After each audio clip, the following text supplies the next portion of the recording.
when you're in it and it's stressful, it seems like the only thing, but it's not. The world and the universe is so much bigger. Sometimes it's helpful to think about the fact that like in 5 years, really probably less, no one's going to care whether or not you replied to that email. Welcome to The Art of Speaking Up, a podcast that empowers professional women to rise. I'm your host, Jessica Guzik, and in this show, I take you undercover into the stories and lessons that I learned, sometimes the hard way, throughout my career. I also talk with working women, leaders, and coaches to show you that no matter what your struggle is, and no matter what your career goals are, you already have all the talent that you need to succeed.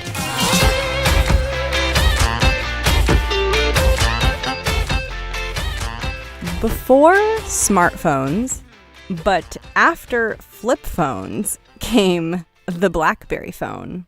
And it sounds a little bit ancient, but I was given one once upon a time by my employer so that I could check email on the go. And if you had a BlackBerry phone, then you know that on the upper right corner of the phone, there was a tiny little light. And every time I received an email, the light would blink red. It was just this little red, innocent, harmless, blinky light. But it didn't take too long before the innocent, harmless, blinky light started to rule my mind. I developed this very unhealthy, very torturous relationship with the blinky light, wherein I was half addicted to it and half had this weird Pavlovian stress response to it. So I would constantly check to see if the light was blinking red. And sometimes when it wasn't blinking red, I would half kind of imagine / hallucinate that it was blinking. Like sometimes I could not tell the difference and I could not tell whether it was blinking or not. And I knew that things had reached a tipping point, and I knew that my thoughts had become way too consumed with my emails and work and the blinky red light. One night when I was out with my significant other, it was a Friday night. I was trying to forget about the work week and just enjoy a beautiful dinner. I was in New York City at a nice Italian restaurant on the Upper West Side, and the waiter put a breadbasket down on the table in front of us, and I remember looking into the breadbasket and seeing the red blinky light. And the blinky light is really just a metaphor for the relationship that I had mentally with my work and my email, and something that I think really would have helped me detach from my churning over work thoughts and my inability to separate myself from, wondering if I was needed or thinking about something I had done or thinking about a document and being like, oh, did I fix that footnote on page 86 or did I send out the wrong version of it? I think something that I discovered much later in life, which is mindfulness and meditation, really would have helped me back then when I was stewing and churning and worrying about many things that actually weren't the most important things to worry about, but I kind of became addicted to those thoughts. So I wanted to bring this conversation to you in case you ever find yourself either stuck or frustrated or spinning or churning over work thoughts or any kind of difficult feeling that you get stuck on, because meditation and mindfulness pretty much helps with all of that. The cool thing about it is it's a universal skill and it's a muscle that you build over time that can solve so many problems. I want to say almost any internal problem, because what you're doing when you're meditating is you're effectively getting really, really quiet and listening to your thoughts and just watching your thoughts as they come up. But instead of engaging with your thoughts and instead of kind of hooking into your thoughts and attaching to them, you just watch them. So the way that I like to think about it is if you're standing by a train track and your thought is the train and you see the train coming, you allow the train to just go right past you and you don't get on the train. So you don't hop on that thought and follow it where it's going unless you want to follow it. And this is such an important skill because if you're anything like me, your thoughts can go bananas. I mean, mine can get really, really crazy and go to places that I really wish they wouldn't go to. But if I have meditation, then it's okay. Because when I'm having these worry thoughts or these fear thoughts or I'm spinning or I'm imagining this crazy scenario that's probably never going to happen, I can stop and pause and remind myself that those are just thoughts and I can choose to separate from them and maybe even choose to find a different, better, friendlier, more optimistic set of thoughts. And that's why meditation is so incredible.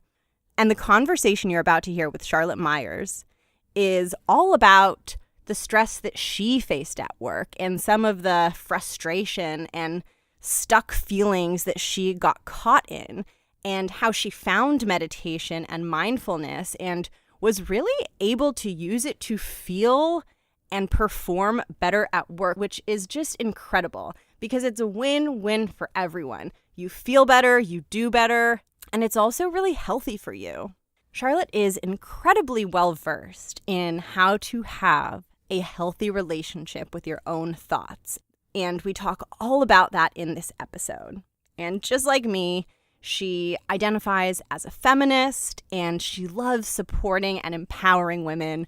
So this was a pretty magical, very special conversation that combined so many things that I loved. And I learned a lot of new things that I'm excited to take with me into my life and into my career. So I'm really pumped for you to hear it. I will let you hear how she introduces herself, and I really hope you enjoy this. Should we begin? Should we get in? Ooh, yeah, let me take a deep breath first. Cool. Yeah, so my name is Charlotte, and my professional life work in fundraising for a women's center. And that entails building relationships with donors and showing them the impact of their gifts and asking them for money occasionally. And outside of that, I also have a business called Airy Fairy Feminist, and that is really focused on empowering women to stand in their own authentic selves and not apologize and set boundaries and learn who they are and learn to like and love who they are. And so with that, I have a podcast, I do one-on-one coaching, and I also create courses. And that's what I'm passionate about. You can probably tell from those two things. They have some things in common, social justice, equality, and also just people living their lives as who they are and not who they think they should be or who other people want them to be, because that's garbage trash. That's no fun. I relate to that garbage trash. I dislike it as well. And you've talked before about how mindfulness and that self-awareness practice is a pretty big part of your work. I would love to hear about your journey with that, how you bring that into your work, all of the things. You can start wherever you like. Sure. So it is definitely a journey. So I can sort of go back to when it started. It was maybe 3 or 4 years ago. I had left a really steady job for a small community nonprofit job at an LGBT organization. And I thought was going to be like my dream come true. I kind of call it my millennial midlife crisis because I really thought that, once I found the right job at the right organization with the right mission, I would be totally fulfilled, and it wouldn't matter how much time I was spending there, how hard I was working, how stressed out I was. I thought that was going to just all be taken care of by the fact that I was passionate about the mission. And I discovered that to not be the case. The organization, while there were many wonderful people involved, it just had a lot of issues. It wasn't well staffed. It wasn't well run. There was, problems with money coming in the door. And I was the head of fundraising. I was the only person responsible for fundraising. So I was literally responsible for people's salaries and their livelihoods. And that was so much stress. And so when I started that job is when I started listening to Jess Lively's podcast. Some of your audience may know of her. And just because I had a long commute and someone had told me about it, so I started listening to it.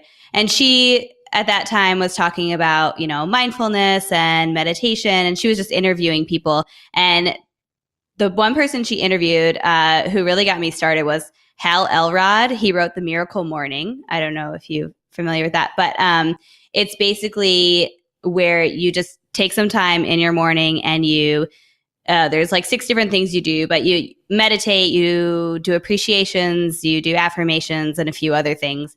And so as things started to get more and more stressful in my job, I was like, well, I've got to do something because I just never felt good. Like I was always stressed. There was always so much going on. I was always working so much. So I was like, well, I guess I'll give this a try. And so I started doing that. And that really like allowed me to,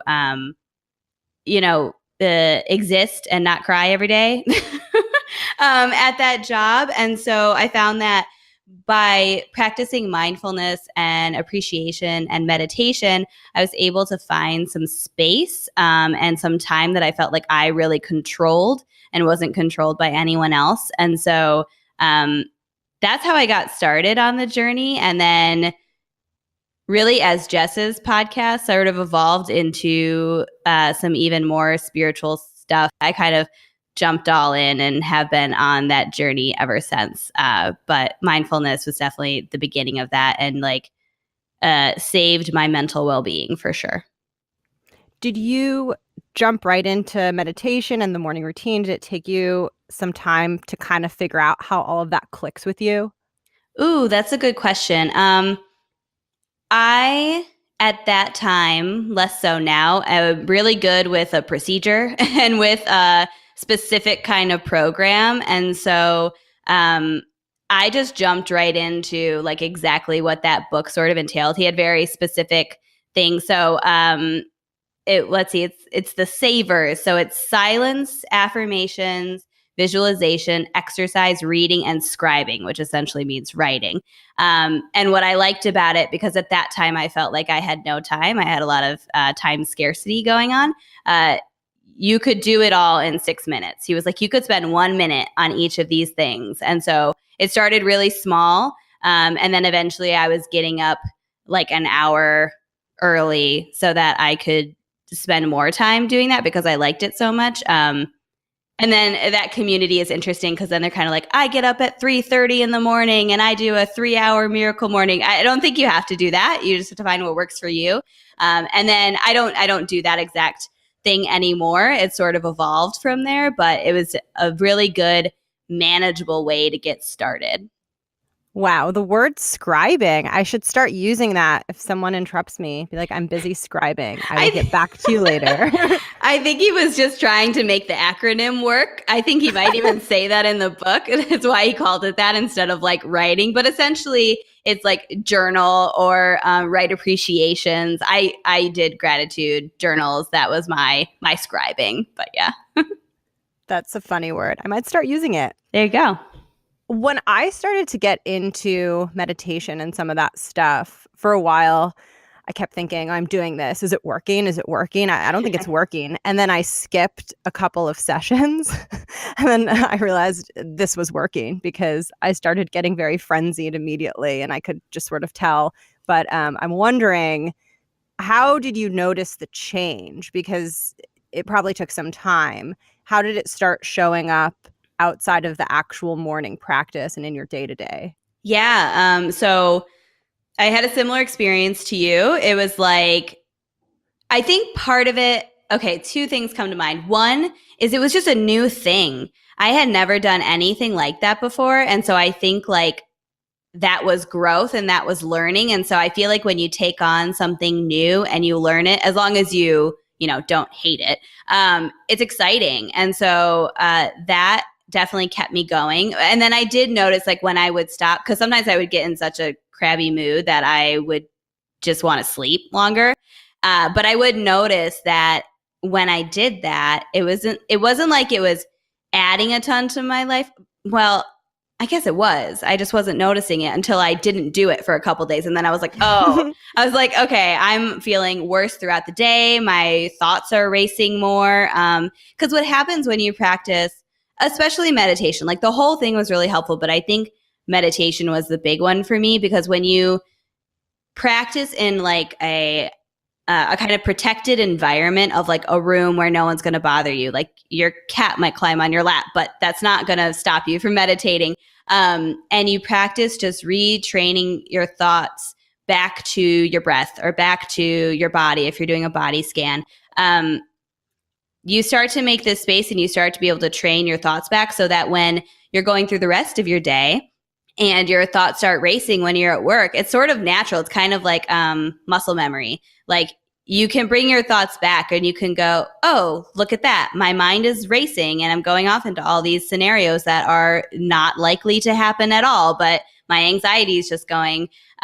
You can learn how to sort of bring it back. And even if you don't take like a deep breath, which I think is always helpful, but sometimes it's hard to remember. Like I still think your brain just knows. And so you're sort of working that muscle of being in the present moment. And that certainly helps because you can't be anxious if you're in the present moment, because then you're thinking about a future moment or you're thinking about a past moment. You're not really in the present moment, because if you were in the present moment, you wouldn't be anxious or thinking you don't have enough time, because you have the time that you're in right now. Does that make sense?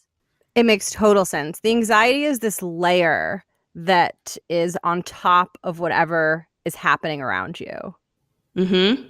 And it can feel like it's happening around you, but a lot of times it's internal. One thing that I think might be helpful for people, hopefully this isn't too strange of an exercise. If it is, let me know.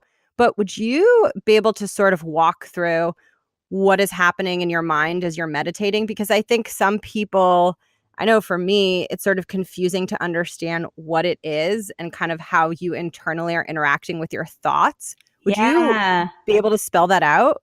Sure. Yeah, a lot of people think that meditating is not thinking, which is untrue. I mean, maybe you'll get glimpses of that. Maybe, I don't know, like Eckhart Tolle and other people, they don't think when they meditate. But really what you're doing is you're learning to observe your thoughts. So say you're focusing on your breath, which I'll be the first to admit, the focusing on the breath ones are always weird, because I'm always like, am I breathing weird? So we'll take that as an example, right? If you're sitting there and you're focusing on your breath, I feel like I start to control my breath more than just letting it be natural. So I have those problems and I still meditate and it's fine. But so what you do is you focus on your breath. And then when you start to think about something that isn't your breath, you just kind of go, oh, I'm thinking about something that's not my breath. Okay. And then you just return to your breath. And sometimes you'll go the whole time and you don't focus on your breath at all and you feel like you haven't meditated, but that's why it's a practice.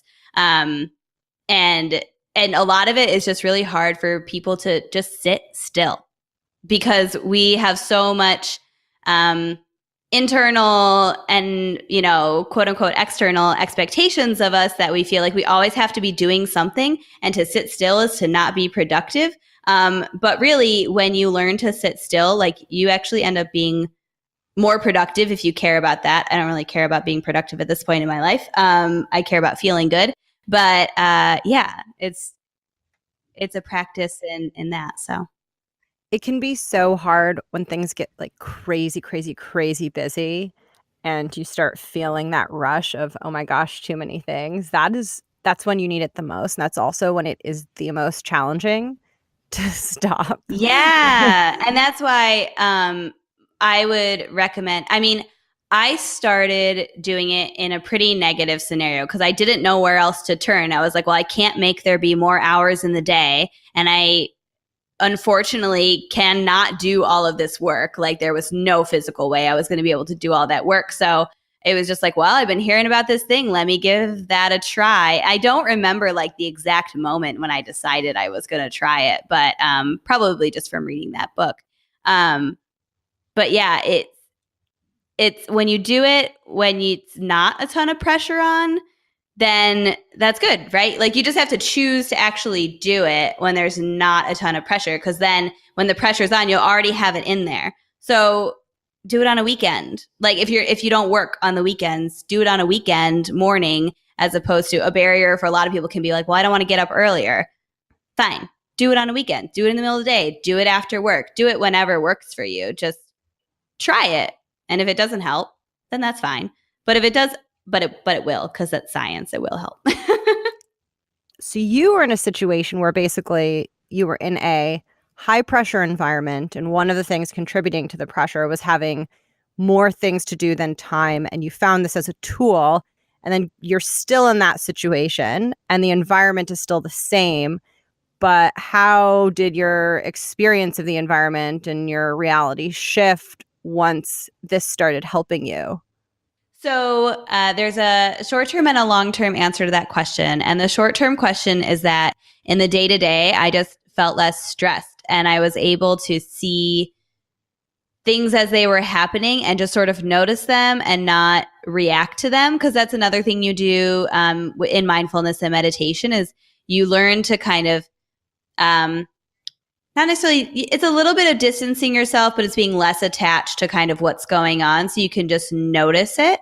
And so that was definitely the day to day. But then the long-term answer is I was only in that job for 6 months, and eventually I did choose to leave because it just wasn't worth my mental well-being. It was just really stressful. And I think that you can choose how you react to your circumstances. I think that takes a lot of practice. And at that point in time, I wasn't like, I'm not a Zen guru now, but I certainly wasn't one then to be like, okay, this is all happening and I'm still good. Like, it was still really affecting me. So I did eventually choose to leave, which I think anyone should do if they're in a position where they are just not feeling good often.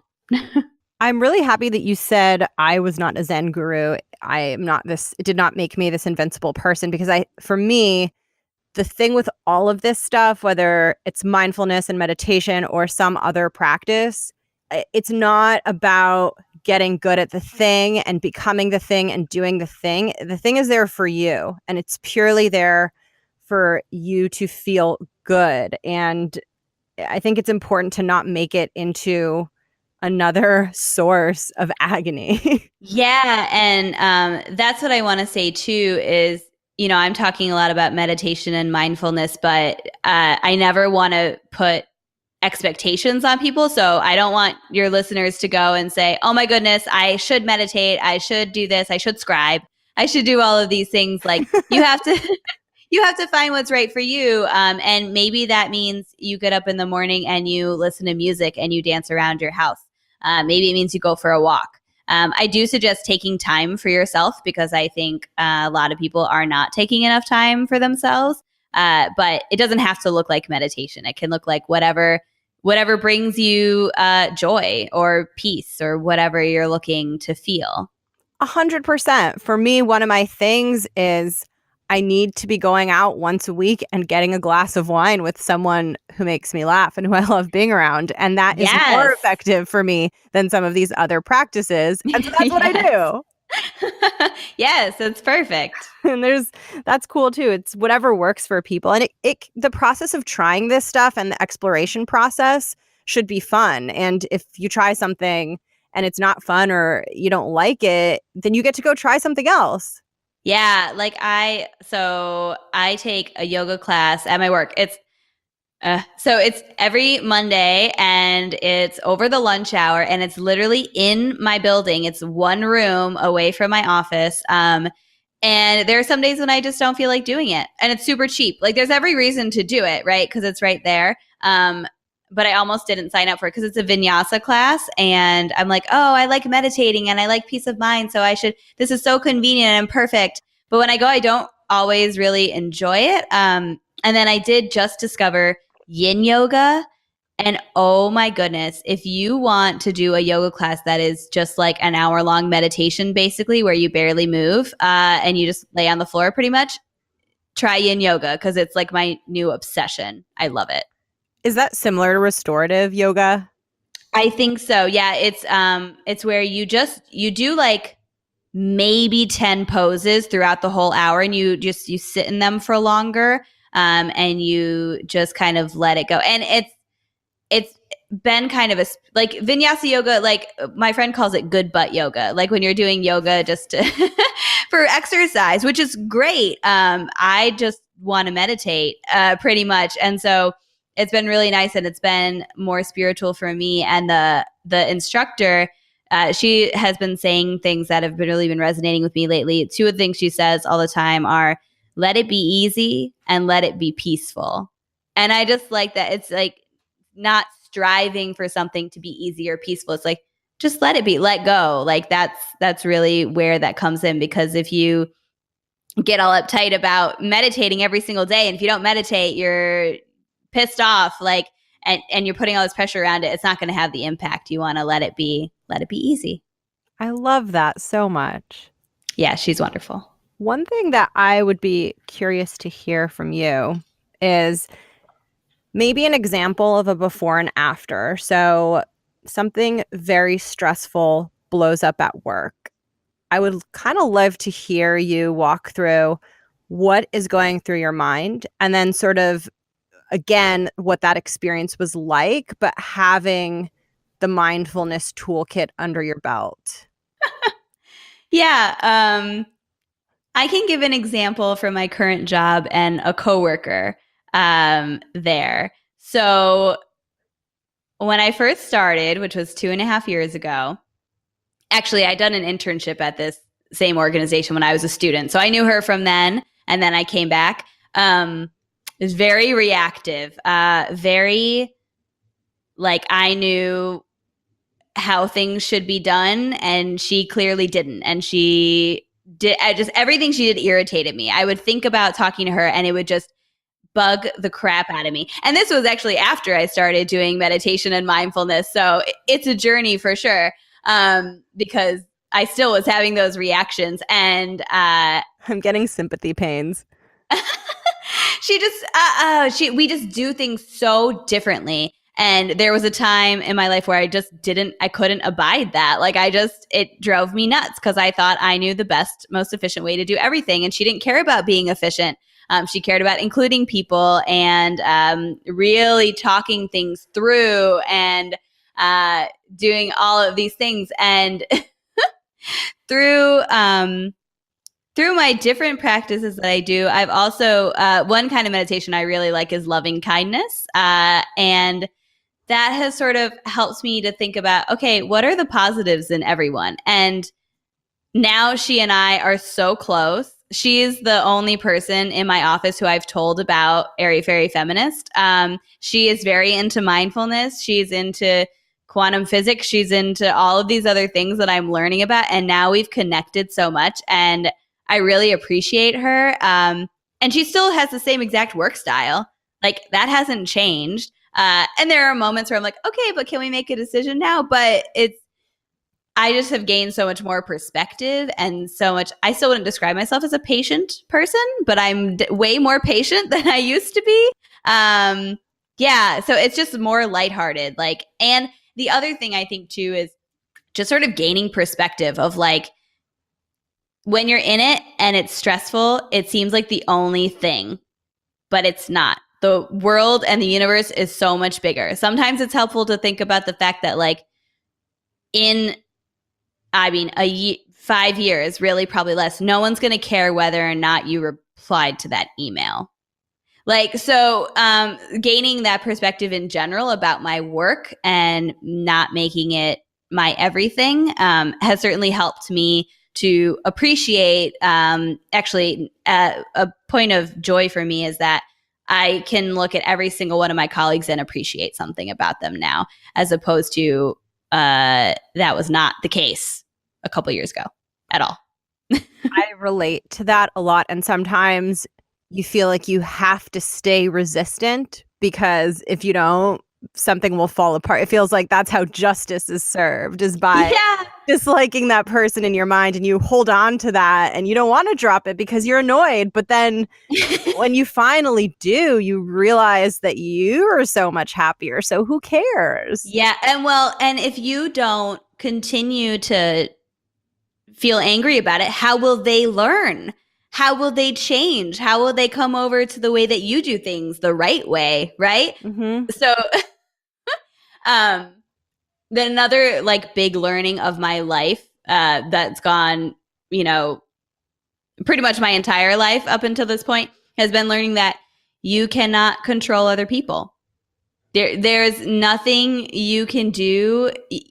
You can't change anyone. They may change. It's not saying people can't change, but it's not going to be only because of you. And if part of it is because of you, it's because they're willing to listen or learn and something is happening in their lives that's opening them up to it. I spent a lot of time trying to control people. And I've also spent a lot of time learning, and I'm still learning that that's impossible. I fully agree. The way that I think about it is there are two variables within your control.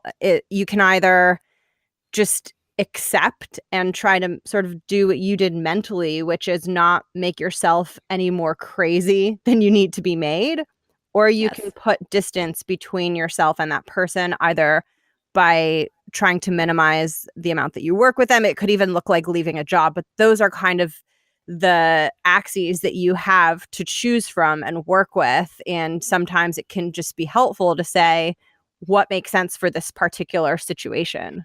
Yeah, that's what I say. And you can flow in and out of those two things. Like say with family members, like there are some times where it's like, I just need distance from a family member. But then there's other times when allowing that person to be who they are and learning to accept them for who they are is really powerful. It stresses you out so much less because you don't spend all this time like wishing they were different. You know, you accept instead of trying to change because, like I said, you're not gonna. You're not gonna change them. And if someone's misbehaving or not acting in a way that's right, that's not excusing their behavior. It doesn't mean you're saying that it's okay. It just means that you're trying to be internally more at peace with things however you can. Yeah, and this is something that I learned.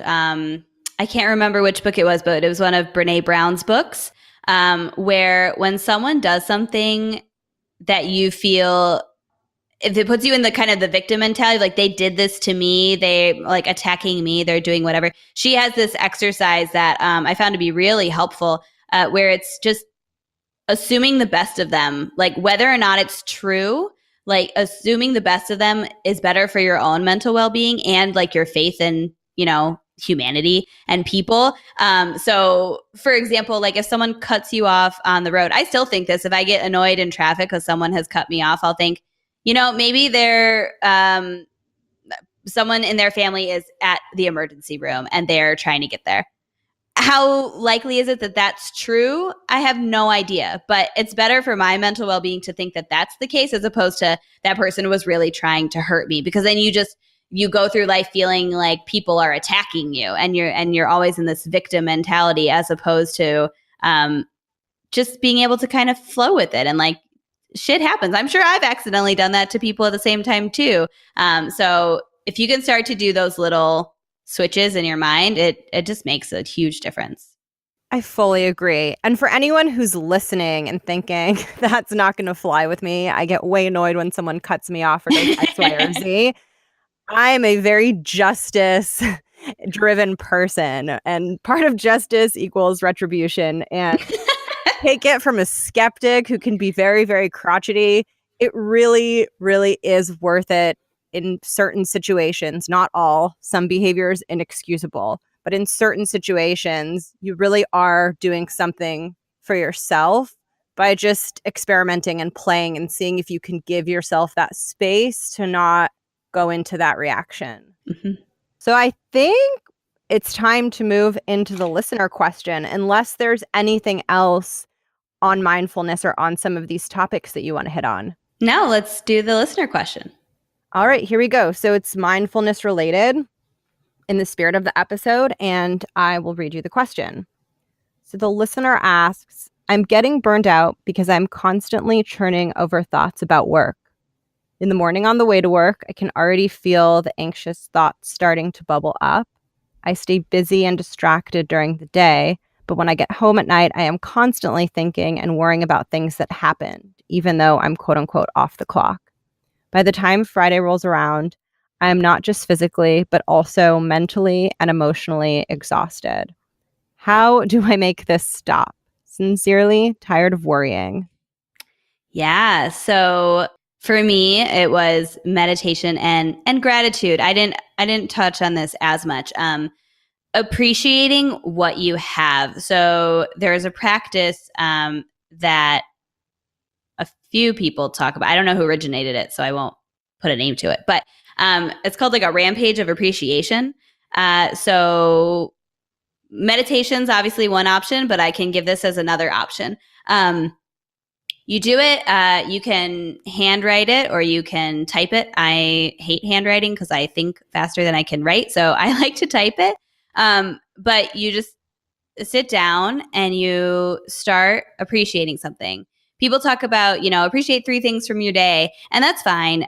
But sitting in the emotion of appreciation for like 5, 10, 15 minutes, however many things that means you need to appreciate, is a different experience. So what you do is you start with a small thing. So I might appreciate that it's beautiful weather outside and the color of the grass in my lawn. And I appreciate that I am talking to you. And I appreciate that I have my phone, which allows me to connect with people and be my alarm clock and call people and connect with people all over the world. I appreciate my room and my bed. Oh my gosh, I spend a lot of time appreciating my bed. My bed's great. And so you just sort of go with that and you start with the smallest, like it can be tiny, because if you're feeling really shitty and you're feeling really stressed out and you're only focusing on the negative, it will be tiny to start with. One thing that Jess Lively talks about is I appreciate that the earth turns in a way that allows me to like not have to, that enables gravity. So I can walk and I don't have to worry about it. So you can start with things that have like nothing to do with anything, but you just start small and then you keep going and then it'll get sort of bigger and bigger. And that helps shift your focus from what our brains love to do, which is focus on the negative, and what society loves us to do, which is focus on the negative, right? Because they want us to fix things about ourselves. So that's how they sell us products. That's a side note. But so doing a rampage of appreciation is what it's called. So that's something to do to appreciate. Sometimes you can't even get there. So that's where the mindfulness and the meditation helps, because you slow down the negative thoughts first before you go in kind of ramping up to the positive ones. But whatever feels best for you. And then, so those are 2 specific things, but it's also just make time for yourself. When you feel like you're always thinking about something else, experiment what gets your mind off of it. Maybe it's playing video games. Maybe it's reading a book. Maybe it's listening to a podcast. And also having compassion for yourself when you are thinking about work outside of work. That was a long time before I was able to not do that. Now I don't at all. And it's great. So I trust that all of you can get there, because it's just retraining your own brain. No one else has any control over it. Just you do. So I hope that's helpful to the listener. Really helpful. Yay. It made me really curious to ask you something about you, which is that I'm someone that was kind of a skeptic for some of this stuff. So if someone told me to practice gratitude, I would have been like, no. But it sounds like you might have had a skeptic streak in you also. I'm curious if you did. Ooh, I'm so in it at this point. I'm trying to remember. So the gratitude, actually what I think convinced me about the gratitude, because I do have a skeptic streak, but I've always been a really positive person.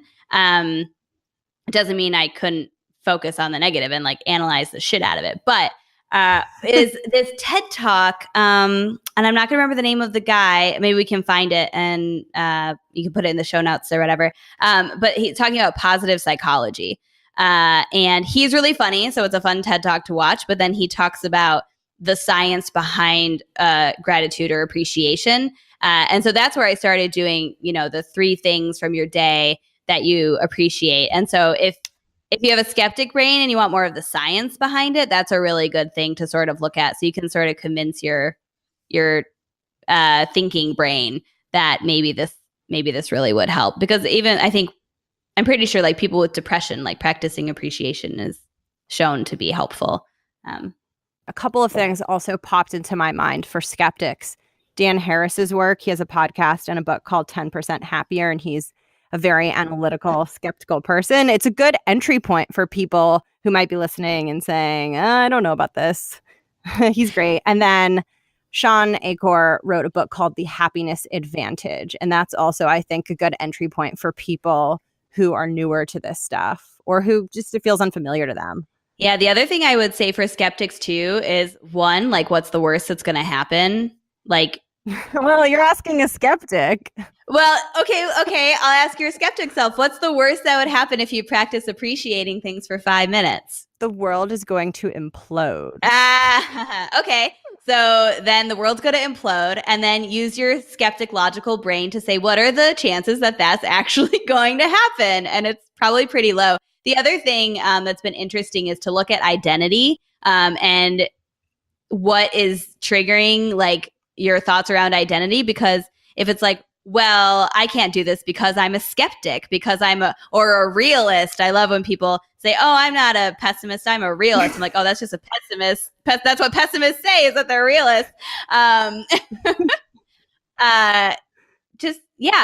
Identity is a weird thing. Like, and that's why it's so interesting for me to put feminist on myself. I still consider myself a feminist, but my feminism has changed for sure over the years. So what is just triggering who you think you are? And is that really who you are? And maybe you would learn more about yourself if you just tried something new. And maybe it's going for a walk. Maybe it's not, woo-woo meditation and appreciation. Maybe it's just getting outside.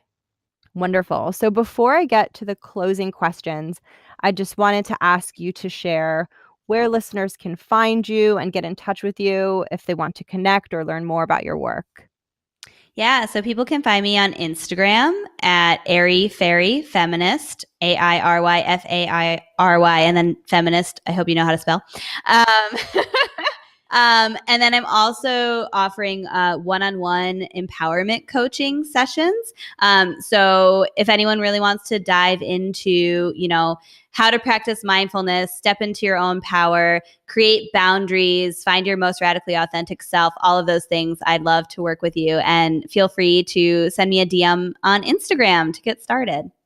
And now we are ready to go on to a couple of closing questions just to round things out. So the name of the podcast is The Art of Speaking Up. And I would love to hear your thoughts on speaking up, whether it relates to mindfulness, the topic of the show, or just your thoughts on it in general. Yeah. Speaking up is most powerful when you aren't attached to the reaction of others.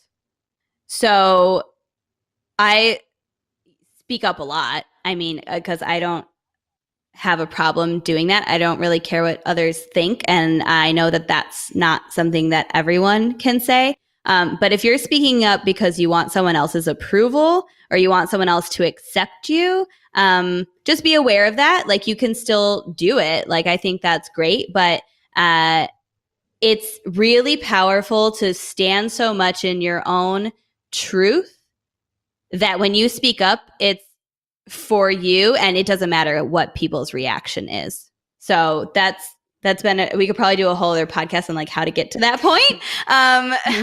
But for now, just notice. And just a more logistical thing, like if you're afraid to speak up like at a meeting or in your community, many other people are probably thinking the same thing you're thinking. So if someone has the strength to voice it, then you're probably helping others at the same time. Yes, there's so many times where you're thinking a thought and then someone else says it. And you realize you should just say the thought when it comes out. Yeah, but you get there in steps. So even if it's something that is a challenge, first of all, I'm sure you and I still have situations where speaking up is going to be hard for us. But for someone who's more at the beginning of that journey, just allow it to happen in teeny tiny increments. That's all you need to focus on. And don't beat yourself up if you don't. Mm-hmm. Like, you weren't ready in that moment, and that's okay. Maybe the next moment, but Exactly. You can't get down on yourself because it's very likely that the reason that it's hard for you to speak up has less to do with you and more to do with something else. And so you really can't blame yourself because you're not doing anything wrong. You're doing the best you can in the situation that you're in. Yeah. For the final question, a little bit of context. I started this show because when I was in my 20s and figuring out all of this stuff about the professional world, I was having a really tough time. And I started it so that I could speak to other women who are in that situation and maybe going through some of the things that I went through. So to close things off, I wanted to give you a chance to speak to women and share whatever it is you would want them to hear. So I'll just give you the floor. Oh, thank you. So much, but the first thing that comes to mind is just like, you're awesome. Like you might have a lot of things in your brain going on that say that you're not, but you totally are. And there's no measuring stick for that other than your own. And I think the measuring stick is like being you. So the more you can learn about who you are and be that, like the more joy you'll have in your life. And not everyone's going to like it, and that's okay. Like there's a lot of people in the world, they don't all have to like it. You have to like it. You have to like you. And then everything else will sort of fall into place. Thank you for listening. I have to confess one little thing, which is that there was a time in my life where I had quite a consistent meditation practice, and I really did notice that things were better.